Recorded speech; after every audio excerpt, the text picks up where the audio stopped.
While reading Psychology in Everyday Life, I was thinking a lot about gender constructs and the studies that have been done. For example, the question, are men more aggressive than women? I thought about it and I think men and women are aggressive in different ways. Men may be physically more aggressive or tend toward using their physical size to be aggressive, while women may be more verbally aggressive. Myers and DeWalt, 2014. Relation, Relational aggression is more likely to be committed by women, and this includes verbal aggression and gossip. How much of this is taught and how much of this is based on biology? Our species learned from a long time ago to take advantage of the strengths we have. Men in some ways are more powerful physically. This is not to say that women can't do what men can do physically. Men have been taught to be the physical protectors, while women have been taught to be the nurturers and gatherers.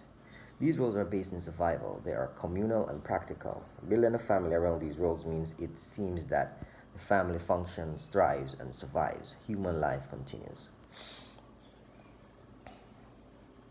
I think where we go wrong is that we assume that we should value one over the other.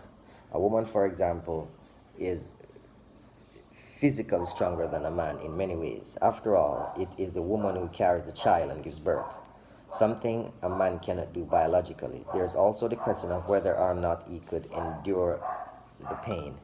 A man may be able to lift more weight in general than a woman, but a man cannot give birth. Both of these roles do not exist without the other, but somehow the male role has been seen as superior, and this has created a great problem, one that he does not need to exist. In the world of elite sports, where competition and idea or fairness is a concern, it may not always be clear what we should do about gender.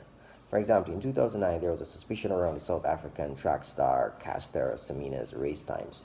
The International Association of Athletics Federation was pressured to test her, and it was determined that she was intersex from birth. It was decided that she could continue competing as a woman. Her response was, God made me the way I am, and I accept myself. I am who I am. Myers and Duval, 2014. A further difficulty exists because gender is not always clear for some athletes. Should a male who identifies as a woman be allowed to compete in a women's soccer or basketball team? Should a woman who identifies as a man be able to be a part of a male athletic team? How should these choices be made?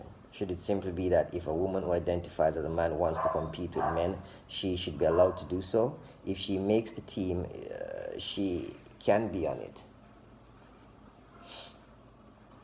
The exercise about complete androgen insensitivity syndrome case further reveals how complex this issue is. The athlete in the exercise appears to be female upon physical examination. However, she reports that she doesn't menstruate regularly.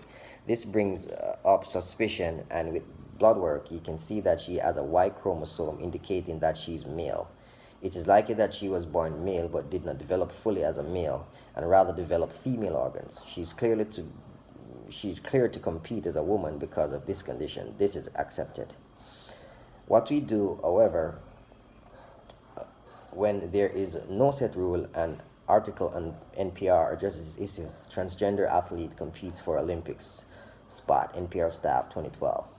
The question is, where is the place of transgender athletes within elite and Olympic sports?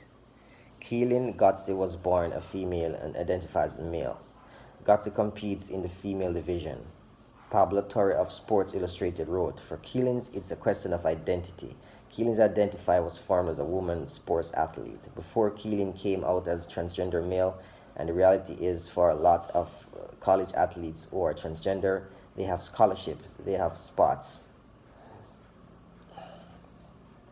on their teams in elite sports, and they're physically that gender, physical female, for example, in Keelan's case. And really, that's enough for a governing body, or it should be enough. NPR staff, 2012. One of the choices transgender athletes will have to make is not to accept the medical treatment of taking testosterone. For Keelan, this meant waiting to take the testosterone to transition until after the Olympic trials or the games in London. Recently, there's been news in the era when the IOC International Olympic Committee decided and announced that they will allow transgender athletes to compete in the 2018 Winter Olympics. IOC officials noted that they will not require athletes to compete in categories that that match their birth gender, nor will there be any gender or sex testing or of competitors ahead of the games. Daily Caller reported. Houston 2017. It represents a real change to both honor people's rights to live their lives as they choose and also make the games themselves fair. Will a female with higher than normal levels of testosterone in her body due to female hyperandroidism, for example, have an unfair advantage over female competitors? Hmm. Duty Chand, an Indian sprinter, faced this difficulty since her testosterone levels naturally surpassed the IOC's rules. India challenged the ruling. So, in the case of Olympics and elite sports, choices tend to be made based on sex rather than gender.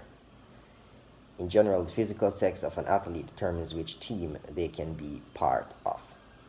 This is based partly on, as mentioned above, the advantage a person has when their natural testosterone level is higher.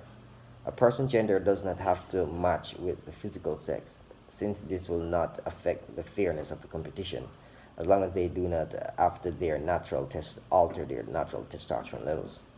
This may, of course, challenge our traditional notions and constructs of what gender means.